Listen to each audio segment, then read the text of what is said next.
AP ఆర్థిక పరిస్థితిపై రాష్ట్ర ఫైనాన్స్ ఎకనామిక్ అఫైర్స్ సెక్రటరీ మాట్లాడుతున్నారు. ఇప్పుడు ఆ లైవ్ చూద్దాం.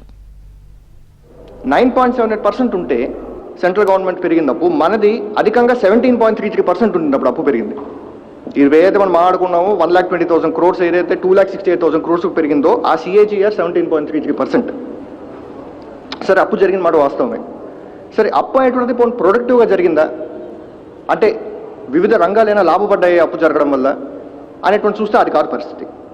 ఒక రకంగా నిజంగా అప్పు జరగడం వల్ల ఒక్కొక్క రంగానికి వీళ్ళు నిధులు కేటాయించి గత ప్రభుత్వం అవన్నీ ఖర్చు చేసి రాష్ట్రానికి నిజంగా మంచి జరుగుంటే మేము సంతోషించేవాళ్ళు. ఎందుకంటే ఆ బర్డెన్ మా మీద ఇప్పుడు ఉండేది కాదు.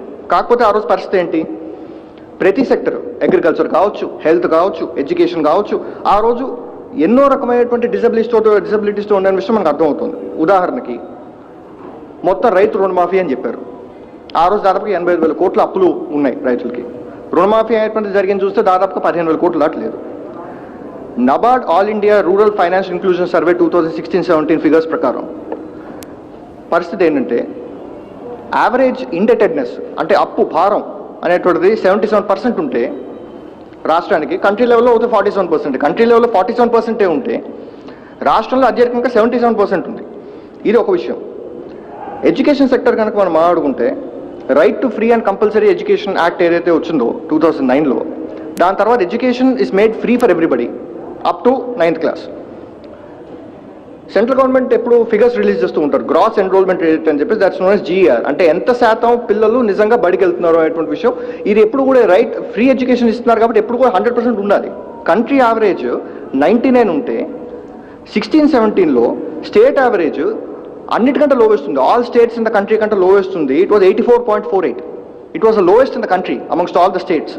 సో ఒక రకంగా చెప్పాలంటే గవర్నమెంట్ ఎడ్యుకేషన్ ఇన్స్టిట్యూషన్స్ని బలోపేతం చేయకుండా ప్రైవేట్ ఎడ్యుకేషన్ ఇన్స్టిట్యూషన్స్ని ఎంకరేజ్ చేయడం, ఇటువంటి రీజన్స్ వల్ల ఈ రకంగా మనకి గ్రాస్ ఎన్రోల్మెంట్ రేట్ అనేటువంటిది కనపడడం. 84.48 ఉంది మన గ్రాస్ ఎన్రోల్మెంట్ రేట్. కంట్రీ 99 ఉన్నప్పుడు gross enrolment rate of primary.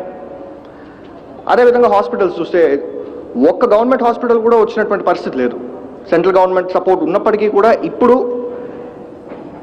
ఇప్పుడు ఇంత కష్టకాలంలో కూడా ఒక 3 హాస్పిటల్స్కి సెంట్రల్ గవర్నమెంట్ దగ్గర నుంచి అప్రూవల్ తెచ్చుకుని, అది కాకుండా అదనంగా ఇంకో 13 హాస్పిటల్స్ మనం కన్స్ట్రక్ట్ చేస్తున్నాం.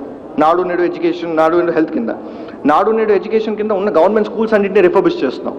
సో ఒకప్పుడు నిజంగా అప్పు అనేటువంటిది had it gone to support all the sectors. మాకు ఈ విధమైనటువంటి కష్టం అప్పుడు ఉండేది కాదు. కాకపోతే పరిస్థితి అట్లా లేదు.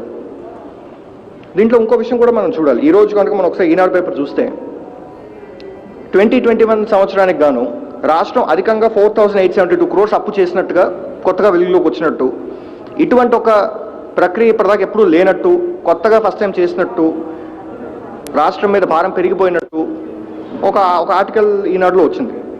ఈ విషయంలో కూడా మనం కొన్ని విషయాలు మాట్లాడుకోవాలి. ఈ విషయం గురించి చర్చించుకోవాల్సినటువంటి అవసరం. Article 293(3) of the constitution of India ప్రకారం ఏ సంవత్సరం అయినా సరే మనం ఎంత బారో చేసుకోవాలనేటువంటి పరిమితి మినిస్ట్రీ ఆఫ్ ఫైనాన్స్ డిక్లేర్ చేస్తుంది. అది వాళ్ళు ఏ రకంగా డిక్లేర్ చేస్తారంటే ఫైనాన్స్ కమిషన్ ఏ రకంగా ఇచ్చే రికమెండేషన్స్ ప్రకారం, ప్లస్ ఆ సంవత్సరం ఎంతైతే అప్పు రాష్ట్రం తీర్చాల్సినటువంటి అవసరం ఉందో ఇవన్నీ పరిగణలోకి తీసుకుని వాళ్ళు ఒక లిమిట్ డిసైడ్ చేస్తారు సెంట్రల్ గవర్నమెంట్ అండర్ ఆర్టికల్ 293(3). ఆ డిసైడ్ అయ్యేటువంటి లిమిట్ కంట టీడీపీ ప్రభుత్వంలో లాస్ట్ 3 ఫైనాన్షియల్ ఇయర్స్ 16-17, 17-18, 18-19లో దాదాపుగా ఒక 16,418 కోట్ల ఎక్సెస్ బారోయింగ్ జరిగింది. దాంట్లో 4,800 కోట్లు 16-17లో, 1,040 కోట్లేమో 2017-18లో, 10,574 కోట్లు 2018-19లో అదనంగా బారోయింగ్ జరిగింది.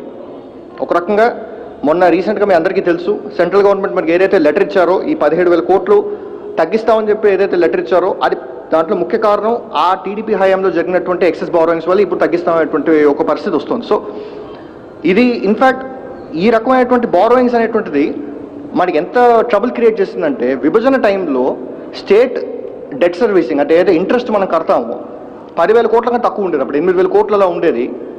ఈ ప్రభుత్వం వచ్చేప్పటికి ఆ ఇంట్రెస్ట్ బర్డెన్ కాస్త 25,000 crores వెళ్ళింది. ఆ ఇంట్రెస్ట్ బర్డెన్ ఏదైతే మనం ఉందో. ఇప్పుడు మనం కరెంట్ పీరియడ్ గురించి మాట్లాడుకుందాం. 2019 నుంచి 2020 మార్చ్ వరకు మనం ఒకసారి చర్చించుకుందాం. ఇది I would say this is a time of unprecedented crisis